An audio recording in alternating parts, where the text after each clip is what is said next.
톨스토이 단편선, 엘레인 톨스토이 지음, 박형규 옮김. 사람이 살아가는 것은 사랑이 있기 때문이다. 인디북 출판. 59쪽.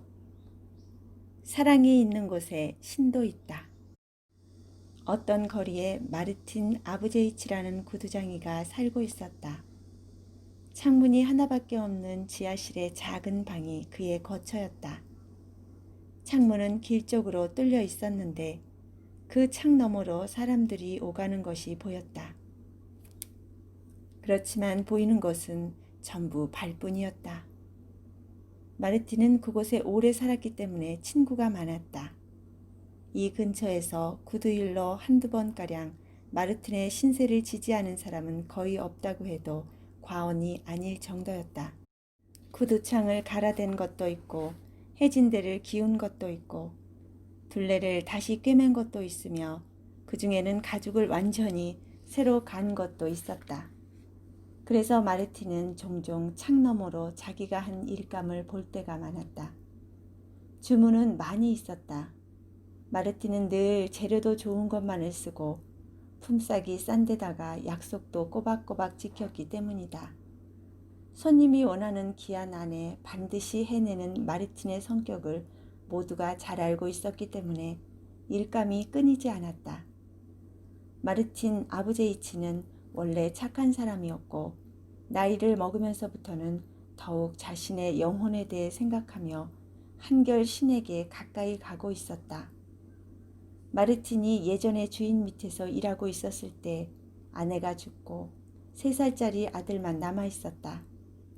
그들 부부에겐 어찌된 일인지 위의 아들들은 모두 죽어버렸다. 처음에 마르틴은 이 아들을 시골 누님에게 맡기려고 생각했지만 이내 측은한 마음이 들었다. 우리 아기 카피토슈카를 남의 집에 맡기다니 얼마나 가엾은 일이냐. 고생스럽더라도 차라리 내가 데리고 있자. 마르틴은 주인을 떠나 아이와 둘이서 새빵살이를 했다. 그러던 어느 날 어렸던 카피토슈카도 심부름을 할 정도로 자라서 이젠 한결 안정되었다고 생각할 즈음에 그만 병으로 앓아눕더니 일주일가량 고열로 신음한 끝에 그만 세상을 떠나고 말았다. 마르틴은 아들의 장례식을 마치고 나자 시리에 빠졌고 어떤 때는 하느님을 원망하기도 하였다. 마르틴은 비참한 마음이 들어 제발 자기를 죽게 해달라고 하느님께 빈 적이 한두 번이 아니었다. 그리고 늙은 자기 대신 어린 외동아들을 데려간 하느님께 원망의 말을 하기도 했다. 그래서 마르틴은 교회에도 나가지 않게 되었다. 어느 날 같은 고향의 노인이 마르틴을 찾아왔다.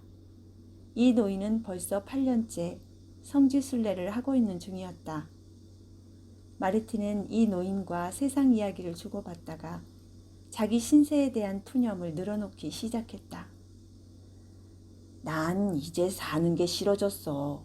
그저 죽고 싶은 마음뿐이어서 오직 그 한 가지 소원만을 하나님께 비는 형편이라네.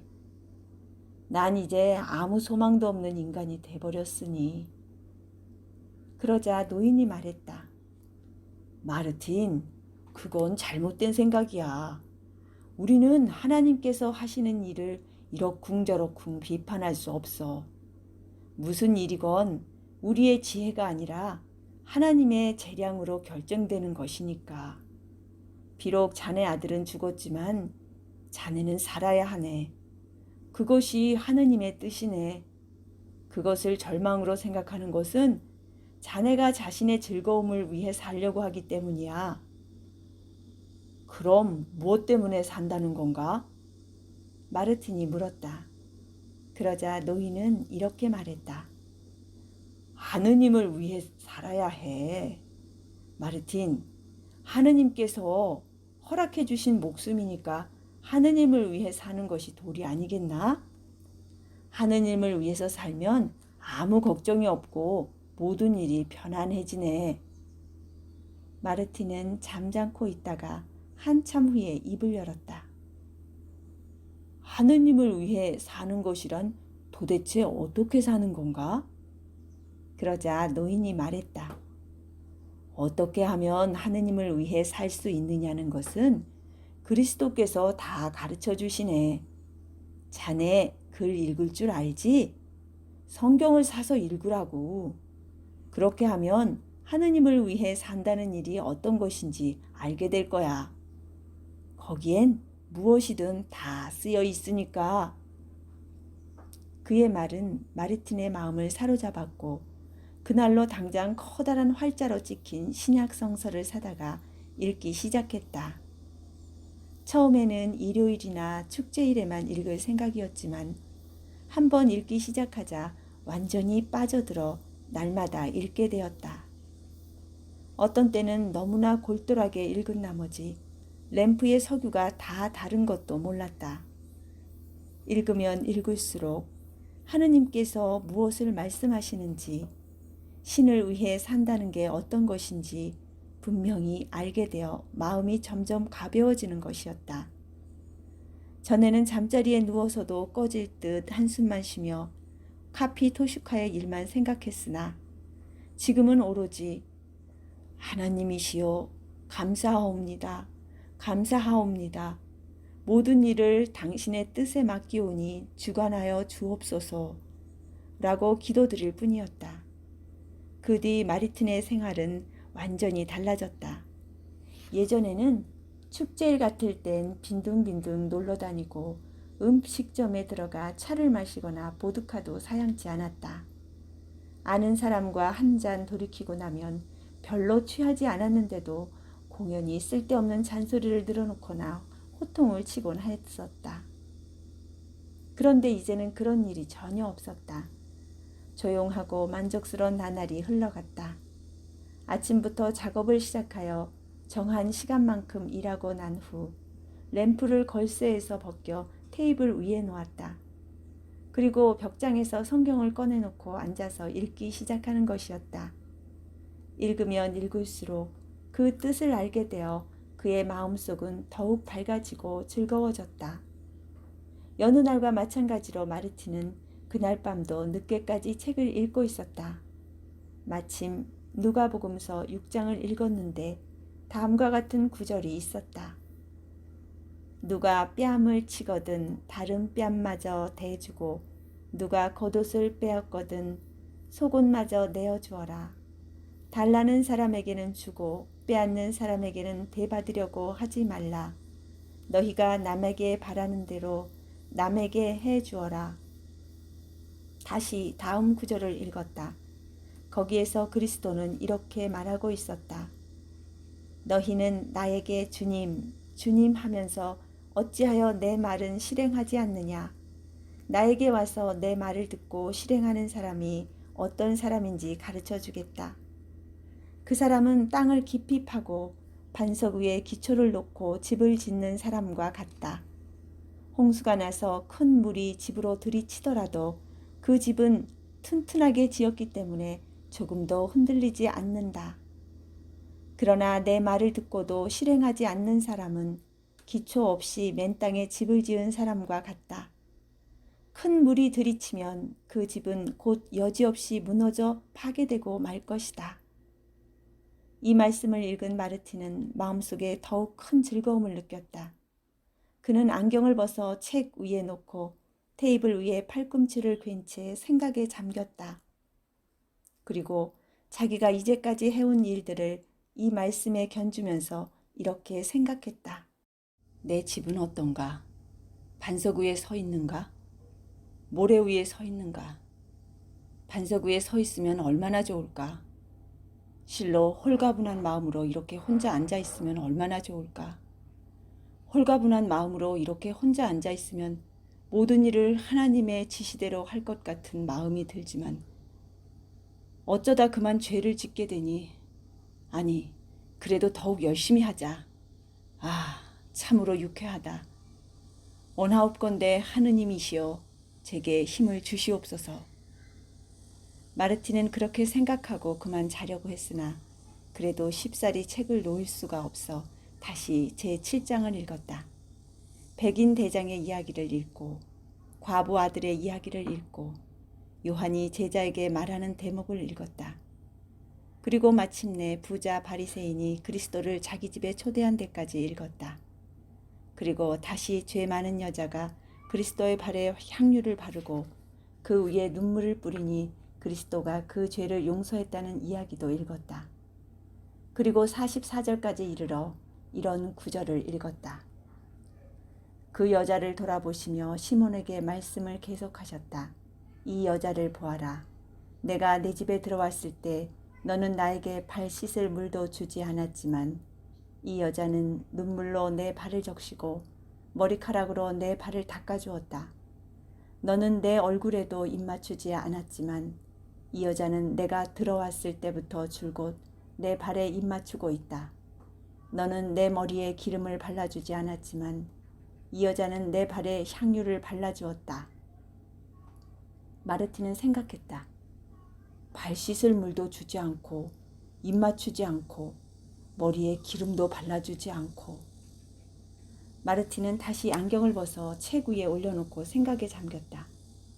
아무래도 내가 그 바리새인과 같았던 모양이야. 오로지 내 자신만 생각해왔어. 차를 마시고 싶다든지 따뜻하고 깨끗한 옷을 걸치고 싶다는 생각만 하고 손님을 위한 생각은 별로 하지 않았어. 오직 내 생각만 하느라 손님의 일 같은 건 아무래도 좋았지. 그런데 손님은 누군가? 다름 아닌 하느님이시다. 만약 하느님께서 나를 찾아오시면 나는 대체 어떻게 할 것인가? 마르티는 턱을 괴고 생각에 잠겨 있다가 어느 사이엔가 깜빡 잠이 들어버렸다. 마르틴! 문득 누군가가 등 뒤에서 부르는 소리가 들려왔다. 마르틴은 깜짝 놀라 저기 있는 사람이 누굴까 생각했다. 고개를 돌려 문 쪽을 보았으나 아무도 없었다. 도로 몸을 굽혀 엎드리자 갑자기 또렷한 말소리가 들려왔다. 마르틴! 마르틴! 내일 길을 보아라. 내가 갈 터이니. 마르틴은 의자에서 일어나 눈을 비비기 시작했다. 꿈결에서 그 말소리를 들었는지 깨어서 들었는지 갈피를 잡을 수가 없었다. 그래서 등불을 끄고 잠자리에 들었다. 이튿날 아침 마르틴은 미처 날이 새기도 전에 일어나 하느님께 기도를 드린 후 난로에 불을 지펴 국과 보리죽을 끓이고 사모바르 가로 열고 굴이나 은으로 만든 러시아 특유의 주전자를 준비한 후 앞치마를 두르고 창가에 앉아 일을 시작했다. 마르틴은 일을 하면서도 마음속으로는 어젯밤 일만을 생각하고 있었다. 그냥 그런 마음이 들었을 뿐이라고 생각하면서도 한편으로는 정말로 그런 목소리가 들렸다고 생각되었다. 뭐 이런 일은 흔히 있는 일이니까. 창가에 앉은 마르틴은 일을 하기보다는 창 너머로 길을 내다보는 시간이 더 많았다. 낯선 구두를 신고 지나가는 사람이 있으면 몸을 구부려 밖을 내다보면서 구두뿐 아니라 얼굴까지 보려고 애썼다. 새로 지은 장화를 신은 정원지기가 지나가는가 하면 지게를 진 일꾼도 지나갔다. 그 뒤로 여기저기를 땜질한 낡은 장화를 신은 니콜라이 1세 시대의 늙은 병사가 손에 삽을 들고 창 앞으로 다가왔다. 마르틴은 그 장화를 보고 곧바로 그라는 것을 알았다. 이 늙은 병사는 스테파니치라고 불렸는데 옆집 상인이 인정상 데리고 있었다. 정원지기의 일을 도와주는 것이 그의 일이었다. 한참 동안 그 모습을 바라보고 있다가 마르틴은 다시 일을 하기 시작했다. 나도 이젠 늙어서 노망이 든 모양이야. 마르틴은 혼자 웃었다. 스테파니치가 눈을 치고 있는데 나는 그리스도가 내게 오신 게 아닌가 하고 생각하니 말이야. 난 아주 정신이 나갔어. 그러나 몇 반을 꿰맸다고 생각하자 마르틴의 마음은 다시 창밖으로 끌리는 것이었다.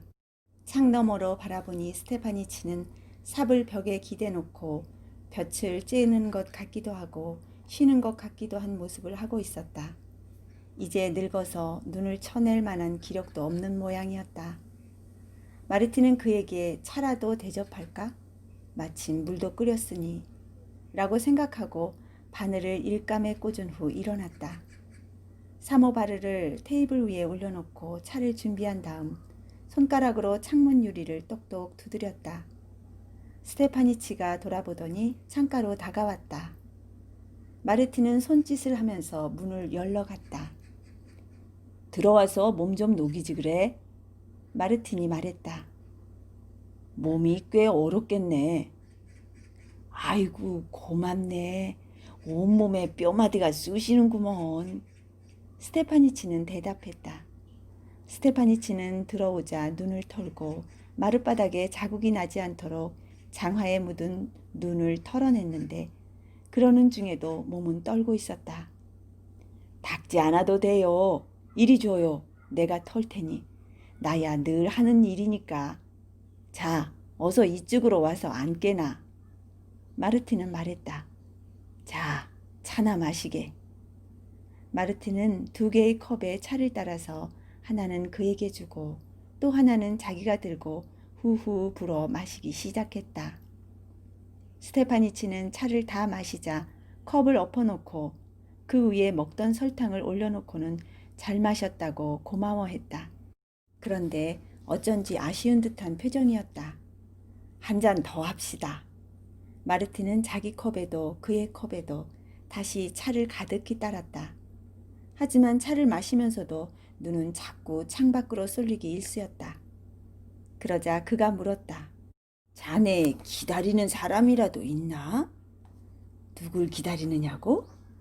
부끄러워서 말을 못하겠구먼. 기다리는 것도 아니고 기다리지 않는 것도 아니지만 언뜻 들은 한마디가 기억에 남아서 말이지. 꿈인지 생시인지 잘 모르겠는데 어제 저녁에 나는 성서를 읽었지. 그리스도가 이 세상 여러 곳을 다니며 고생한 이야기를 말이야. 물론 자네도 읽거나 들었거나 했겠지만. 듣기는 들었어. 나야 원래 배우지 못해서 글을 읽을 줄 모르잖나. 그런데 거기서 나는 그리스도가 이 세상을 두루 다니신 이야기를 읽었지. 잘 들어봐. 그리스도가 말이야. 바리새인에게 오셨는데 바리새인이 변변히 대접도 하지 않은 대목을 읽었거든. 한데 나는 어쩌녁에 그 구절을 생각하지 않을 수 없었어. 그리스도를 대접하지 않다니 그게 될 말인가? 그렇지만 혹시 만에 하나라도 내게든 또 다른 누구에게든 오신 일이 있다면 어떤 대접을 했을지 알게 뭐야?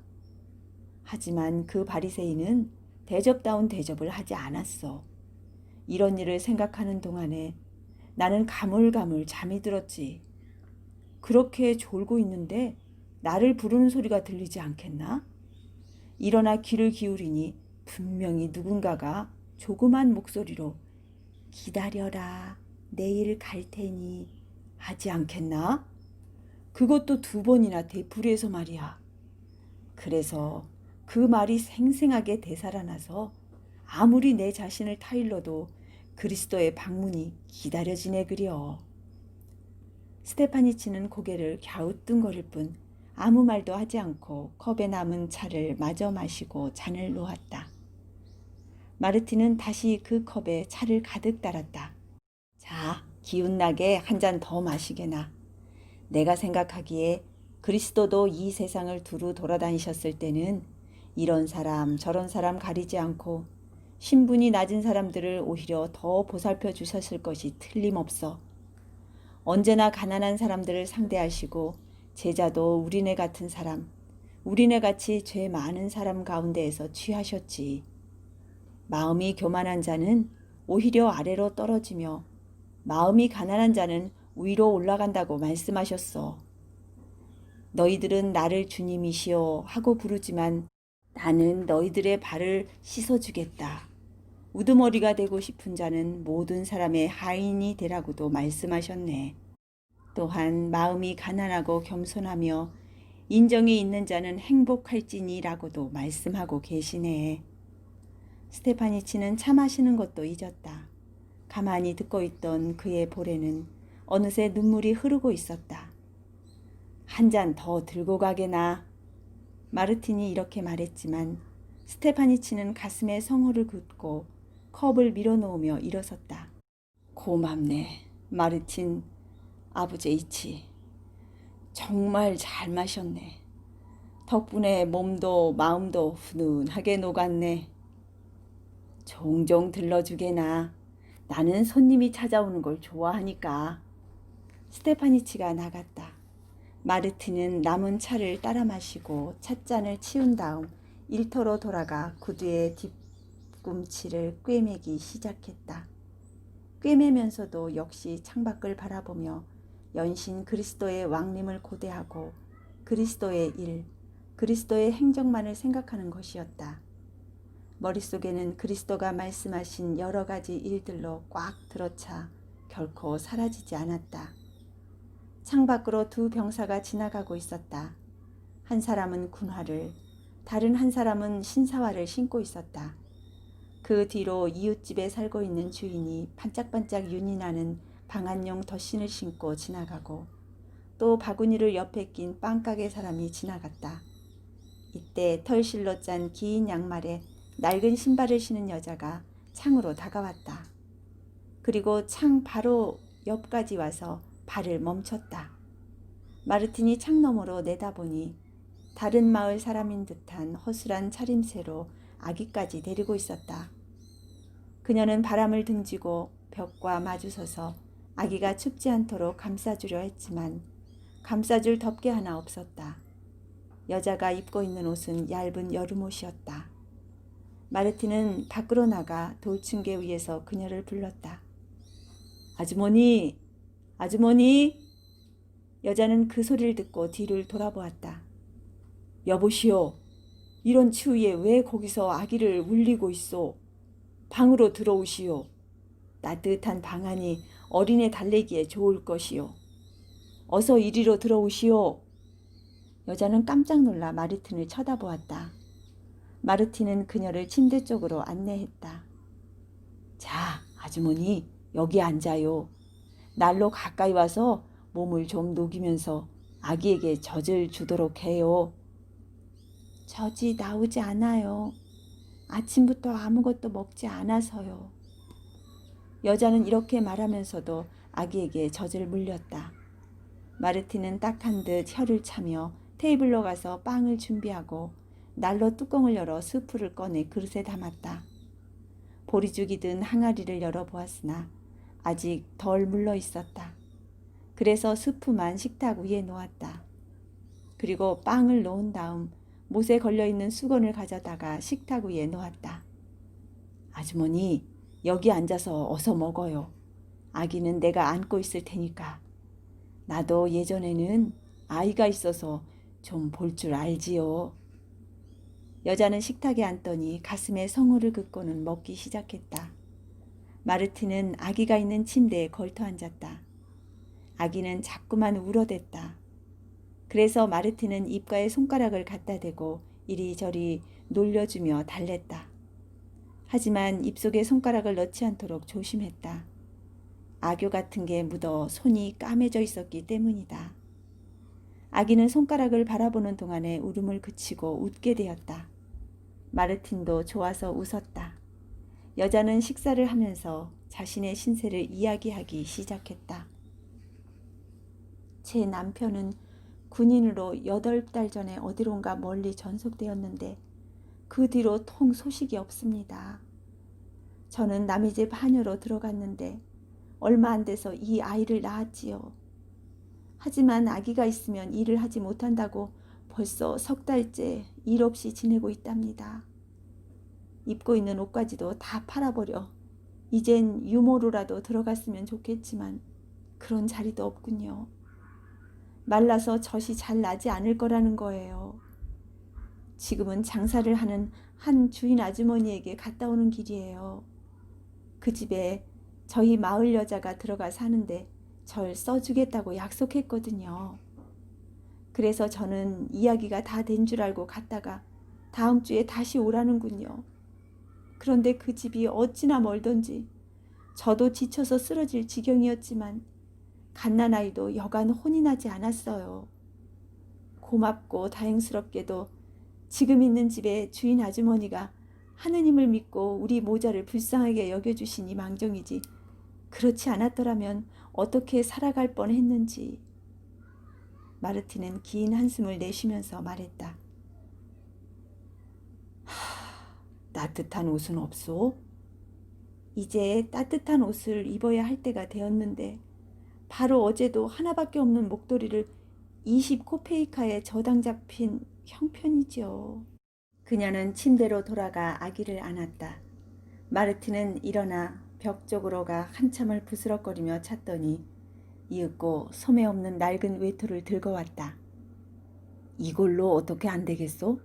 다 낡았지만 그래도 아기를 감쌀 수 있을 거요. 여자는 소매 없는 외투와 노인을 번갈아 보다가 그만 울음을 터뜨렸다. 마르틴은 얼굴을 돌렸다. 그리고 침대 밑으로 들어가 옷괴를 끌어내놓고 그 속을 뒤졌다. 그녀가 말했다. 할아버지 고맙습니다. 하느님께서 복을 내려주실 겁니다. 아무래도 주님께서 저를 할아버지 집으로 보내신 모양입니다. 하마터면 이 아이가 얼어 죽을 뻔했어요. 집을 나섰을 때는 따뜻했는데 갑자기 추워지더군요. 이것은 분명 주님께서 할아버지를 창가에 앉게 하셔서 가엾은 저의 모습을 보게 하셨을 거예요. 마르틴은 빙그레 웃으며 말했다.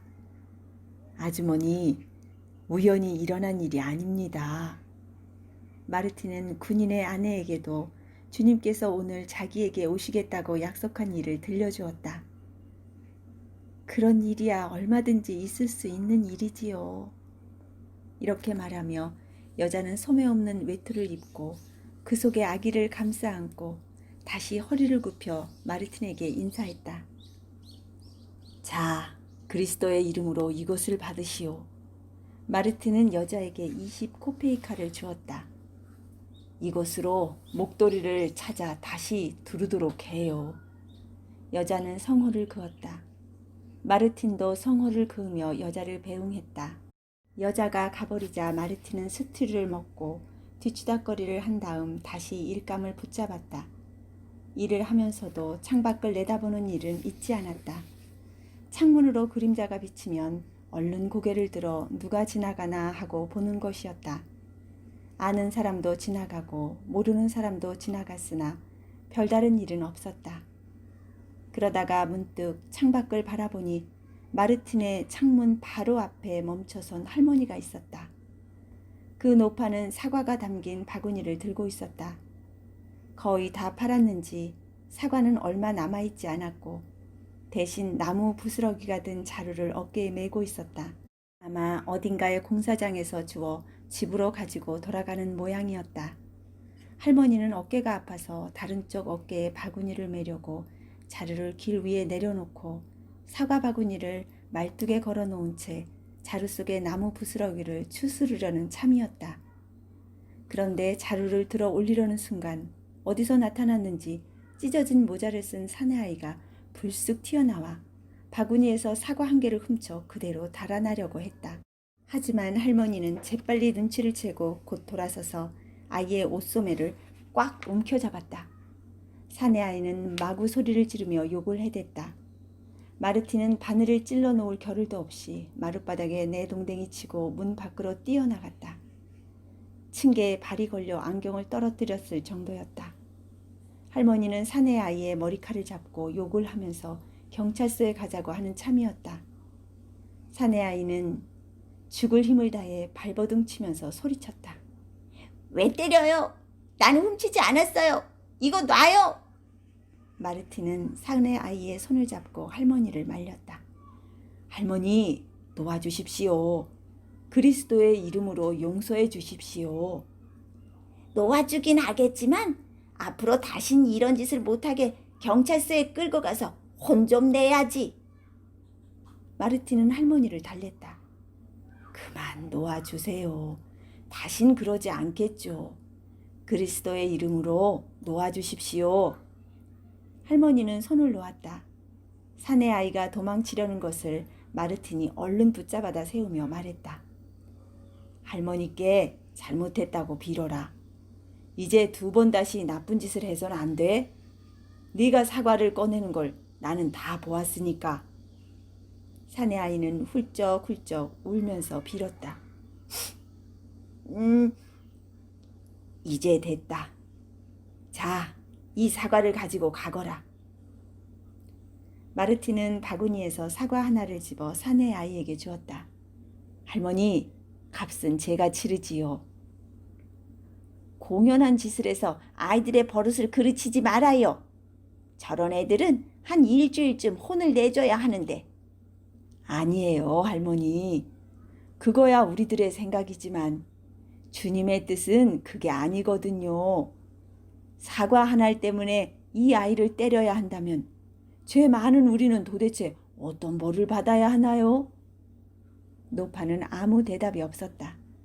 마르티는 할머니에게 주인은 마름, 가열고 지주를 대리하여 소작권을 관리하는 사람이 진 빚을 용서했지만 그 마름은 자신에게 빚진 사나이를 괴롭혔다는 이야기를 들려주었다.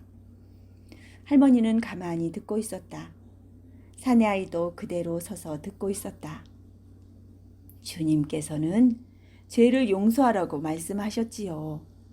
그렇지 않으면 우리도 죄를 용서받을 수 없는 게 아니겠어요? 어떤 사람이라도 용서해 주어야 하거늘 하물며 철없는 어린아이는 더욱 그렇지요.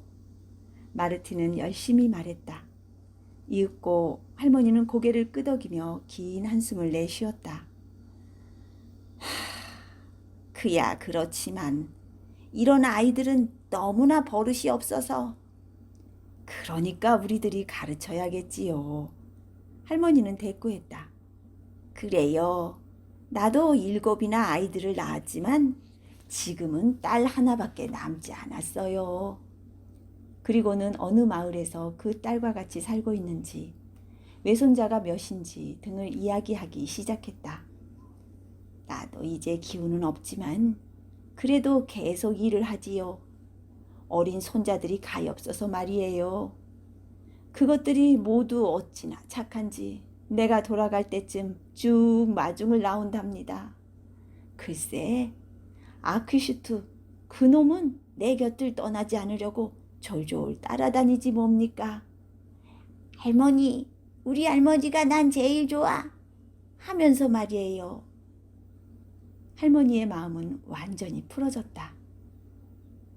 너도 물론 철없는 생각에 그런 짓을 했겠지. 할머니는 사내아이를 보며 말했다. 노파가 자루를 들어 올리려고 하자 사내아이가 재빨리 나서며 말했다. 제가 들어다 드릴게요. 할머니, 어차피 가는 길이니까요. 노파는 자루를 들어 사내아이의 어깨에 올려주었다. 이렇게 하여 두 사람은 어깨를 나란히 하고 걸어가기 시작했다.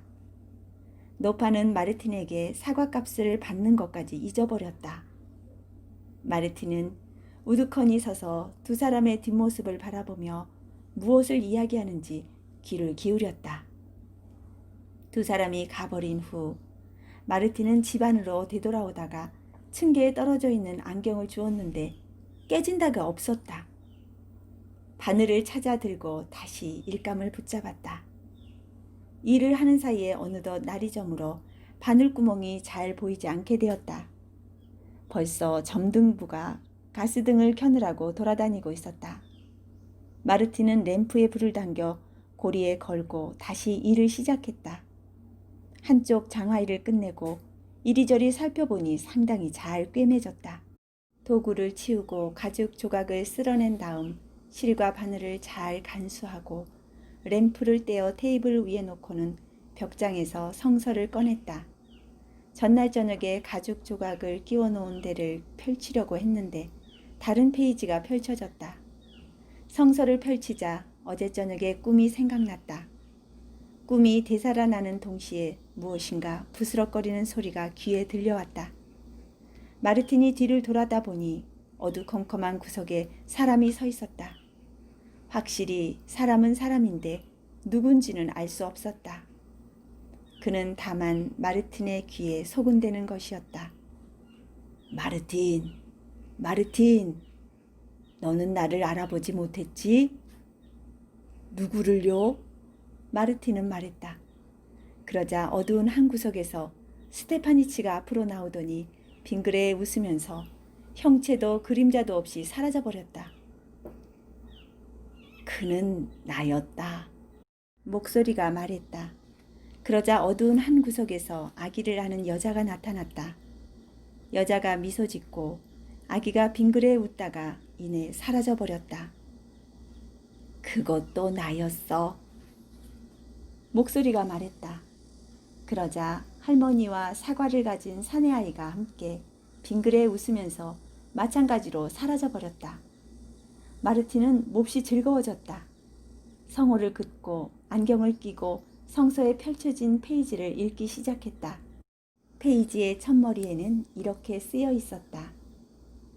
너희는 내가 굶주렸을 때에 먹을 것을 주었고 목말랐을 때에 마실 것을 주었으며 나그네가 되었을 때에 따뜻하게 맞이하였다. 또 헐벗었을 때에 입을 것을 주었으며 그리고 같은 페이지 아래쪽에는 이렇게 쓰여 있었다. 분명히 말한다.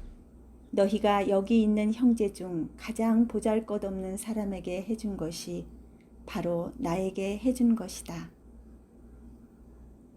가로 열고 마태복음 제25장 4절 가로 닫고. 마르틴은 깨달았다. 꿈은 헛되지 않아. 이날 어김없이 그리스도가 마르틴에게로 왔고 마르틴은 그를 대접했다는 것을.